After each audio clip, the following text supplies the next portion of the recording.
I'm Travis. I'm Erin. And we are Our Lively Tribe. Where have we been? It's been a while. It's been a while, man. Are we talking like hard stuff? Yeah. Might as well talk hard stuff. So, I don't know if I'm ready to talk hard stuff. as maybe a lot of you know or not, but my dad just passed away. Which is still insane to even say. I don't know if I can get through this. We just started. Honey.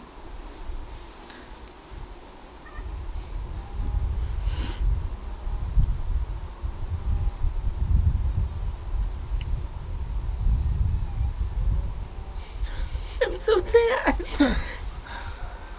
So a few months back. So let's go all the way back. So 2 weeks before we actually just moved into our travel trailer to start traveling full time, my dad let us know that he had been diagnosed with pancreatic cancer. And That was in 2017. 2017, 2 weeks before we were leaving. And that really I remember him saying, I didn't want to tell you because I didn't want you not to go on your trip. So Yep. you still have to leave. Yeah, so he's diagnosed, and then we hit the road, and luckily it was only stage 1. While we were gone, he had surgery, a Whipple procedure, a huge surgery, and radiation, and came out great. It all went perfect. So during that year, my parents were able to come meet us on the road a couple times in Bryce Canyon, then again up in Oregon, and we got to spend so much amazing time with them. So fast forward, and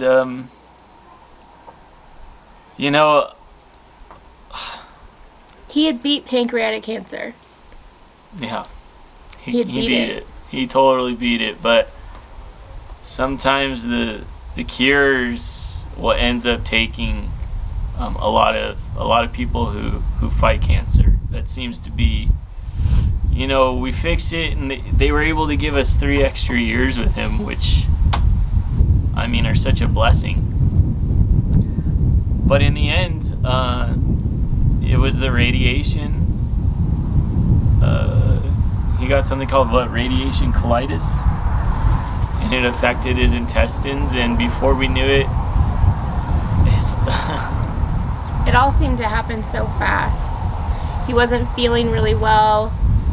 He thought his cancer was back, so he had a scan in May. And they said, "You're cancer-free." Yeah, you look great. Go enjoy life. That's So then exactly he what just they said. was kind of like, well, why don't I feel good? I just don't feel good.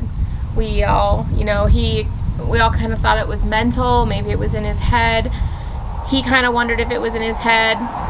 And I really blame COVID for him not getting the help he needed, which is really hard. Yeah, he was pretty stubborn. He didn't want to go to the hospital. He didn't want to get admitted. He did once and was there for a week, and then they just kind of sent him home. And it's almost like this COVID has made everyone so paranoid, even the medical world, where they kind of are missing other problems that people may have. And that's what essentially happened to Dad. They missed. They sent him home. He shouldn't have been sent home. And his doctor mentioned putting him on nutrients at home, but didn't do it. So that was when I got on the phone and was on the phone for a full 48 hours trying to get help for him. Yeah. But by then it was just too late. Yeah, so it's been crazy. So we had really taken a step back from social media and everything. We were so focused on finishing our rigs and focusing on my dad, getting done with our trailer so that we could just be with my dad. And the thought was that we could be with him and get him better. and I had really taken on his care with Travis's mom because we live on the property with them, and so the focus was that he just needed nutrients and he was going to get better, and we were going to, it would get better. Yep. And we dropped off the last renovation on a Friday, and he passed on that Tuesday. Yeah, it's 2 weeks, I think, today. No. 1 week today. No, 2 weeks since today. he passed. Yeah. 2 weeks. And that first initial shock, that was like something I'd never experienced. What it did do was really start bonding Aaron and I in a whole new way that we didn't even know was possible, because we were already feel so bonded. But man, going through that grief those first days, and even the week leading up to it when we knew he just wasn't doing well, I don't know how I could do it without her. I don't know how I could do anything without her. But we were able to really bond over, me losing him and her kind of reliving losing Steven, and it was a whole new world of grief for us. Yeah.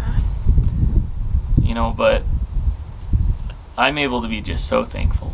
He was one of a kind. And so when he initially told us he was diagnosed, 3 years ago, I remember going through everything in my head, like of him passing and what that would be like, and his funeral and all of these things. And I remember thinking what I would want to say, and it all has to do with how unique he was. He was the most unique person I've ever known. Ever. He was definitely unique. He was unique beyond. Like, if you're able to look at me and think I'm unique in any sense, I'm nothing compared to him. Nothing. And he was such a neat guy, and hard, intimidating, very, but but softer than so anyone else, neat, actually. and it's magnetic. He cared about you no matter who you were, which then made you care about him. And he was wildly intelligent. That's something that always, growing up, I can remember my dad and I were sitting in a jacuzzi down in Mexico, and him and this lady who was in there with him, they were having this deep conversation, politics, or it could have been as small as like county politics, and she eventually looked at him and was just like, "What do you do for work?" I'm assuming she was thinking he was like a lawyer or, these high up. And he's like, "I drive a truck for a living." And I remember speaking up and saying, "Yeah, he should be the president, though." And he actually brought that up to me later in that day. He was just like, and he was kind of flattered, like, "Wow, you think that?" And it was like, I've never thought higher of anyone, ever, my whole life. I looked up to him beyond anyone.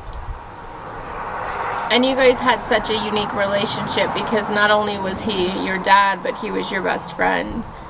He was your best man in your first wedding. He spoke at ours. He's been my best friend my whole life. Surfed every weekend, and for years. And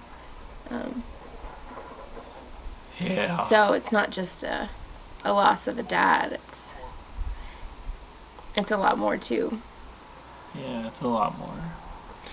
And then it's a loss to our everyday. We we live on the acre behind them, and so being at home and him not coming out, my gut would kind of turn sometimes when he'd come out, because I'd be like, "Oh gosh, what's he gonna point out now? What did the kids leave in the field that he's gonna point out?" Or he's looking for a shovel that he left somewhere, and then he's blaming on the kids. And yeah. But I also always look forward to it, because River would be standing at the gate and hear him, and he'd grab River and just kind of walk around the property with him, and cigar in hand. And him and Trenton. Trenton's been able to go with me to work for since he was like 3. Because the shop is also on their property. Yeah. So when Aaron was actually, after we just had River, and I was taking Trenton with me to work all the time, a few days a week. And him and my dad would just walk the property and pick up dog shit. And that's what they'd call it, because Trenton was saying that when he was 2. Yeah. I'm like, Dirk, you can't say that. So for Trenton, it's I think it's, last night we were laying, and I looked over at him. Every now and then you look at Trenton and he'll just be like staring off into space, similar to his father. And I said, what are you thinking about? And he said, I just miss Pot Dirk. And then he started crying, and it was just like, oh man. Yeah. Like I don't even know how much it probably really hurts him. And so a week ago we packed up to just get away. Travis kind of approached me and was like, what do you think? Let's borrow my aunt and uncle's rig and get out of here. They said it was okay. And I'm like, I'm not mentally prepared to pack up 4 kids and myself for who knows how long. But I knew it was what Travis needed.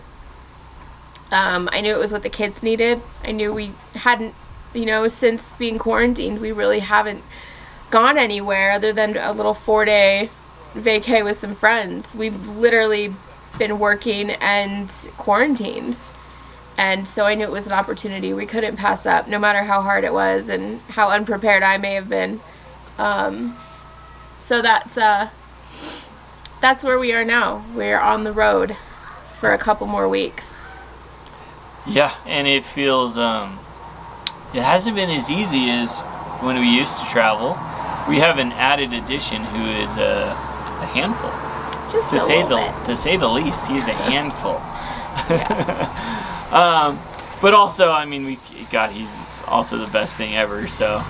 He's very much an outdoors kid, which makes that part of it great. Yeah, great. He loves to be outside. He's great in the kayak. But it also makes that part of it really hard. Yeah, because when he's outside, he just runs. Whether that's into a river or a hole, whatever. Yeah. He's a river that runs, that's for sure.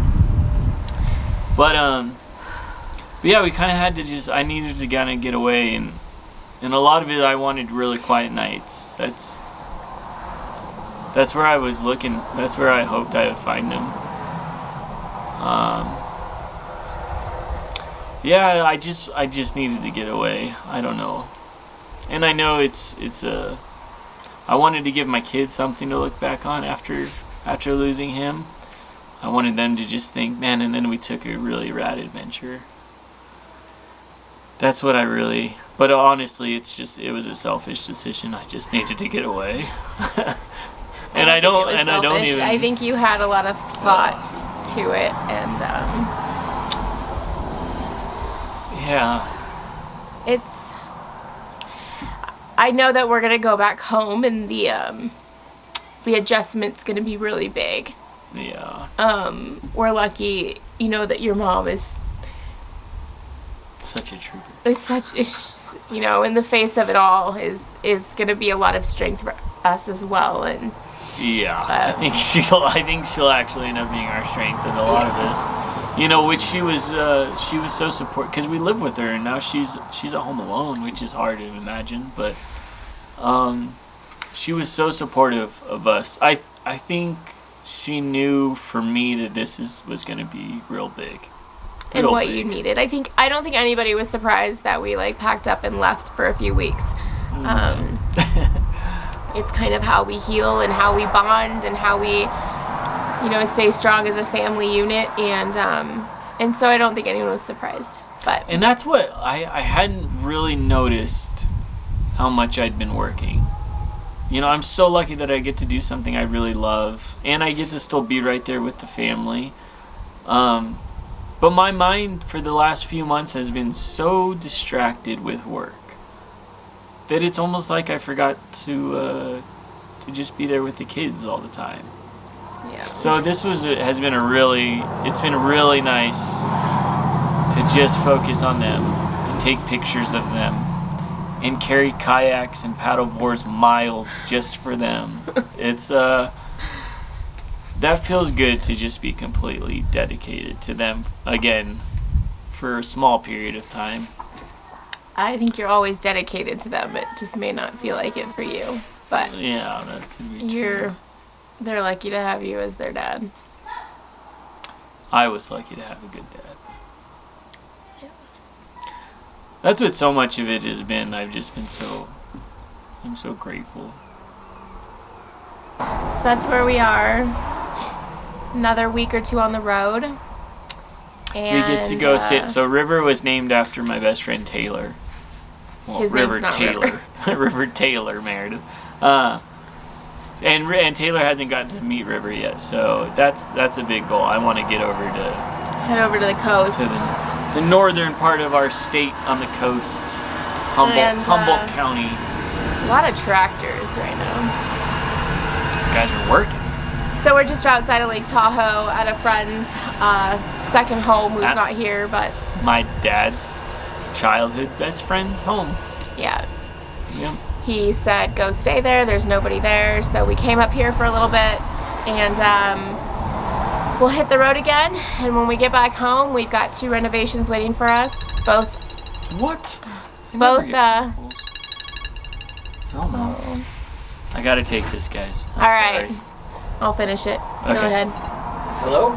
So that's about it. We've got 2 renovations at home, and